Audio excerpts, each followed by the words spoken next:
The sun was setting over the Nile, casting a golden glow over the land of Egypt.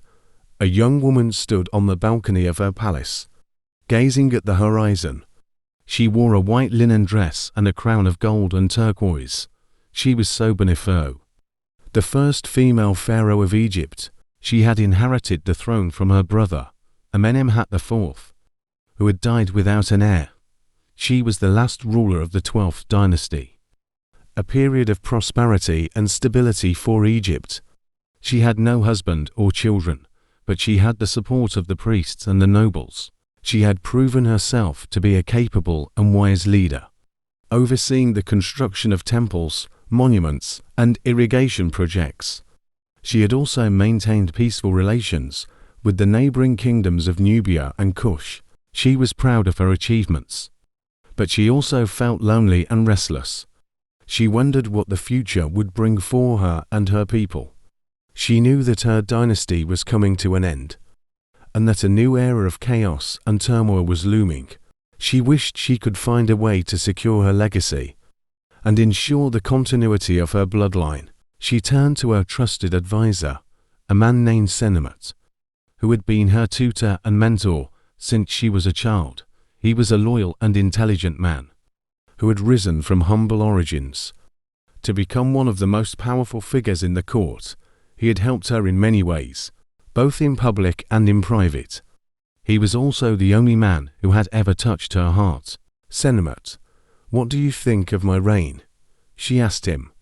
He bowed his head and replied, "Your Majesty, you have been a great pharaoh. You have brought glory and honor to your ancestors and to Egypt. You have done more than any man could have done."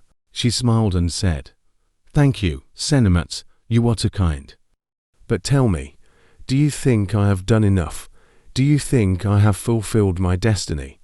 He looked into her eyes and said, "Your Majesty, you have done everything that was expected of you and more. But there is one thing that you have not done, one thing that only you can do."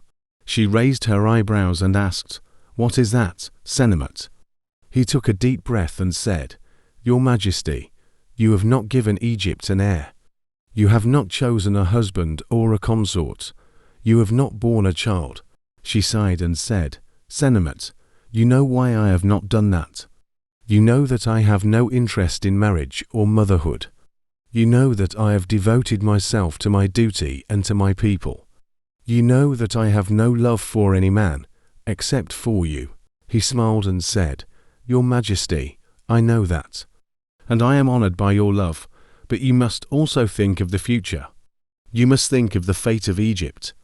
You must think of the divine order that you represent. You must think of the role that you have as a woman and as a queen." She frowned and said, "Sennemet, what are you trying to say?" He moved closer to her and said, "Your Majesty, I am trying to say that you have a choice that only you can make, a choice that will change the course of history, a choice that will make you the world's first queen." She looked at him with curiosity and asked, "What choice?" "Sennemet." He took her hand and said, "Your Majesty, you can choose to marry me. You can choose to make me your husband and your co-ruler. You can choose to share your power and your throne with me. You can choose to have a child with me, a child who will inherit your blood and your name, a child who will be the heir of Egypt and the founder of a new dynasty, a child who will be the world's first king." She gasped and said, "Sennemet, are you serious? Do you realize what you are asking me? Do you realize what that would mean?" He nodded and said, "Your Majesty, I am serious. I realize what I am asking you. I realize what that would mean. It would mean a revolution. It would mean a challenge to the established order. It would mean a risk of opposition and rebellion. It would mean a gamble with fate, but it would also mean a chance for love, a chance for a happiness, a chance for glory, a chance for a new world." He kissed her hand and said, "Your Majesty, you have the power to make this choice.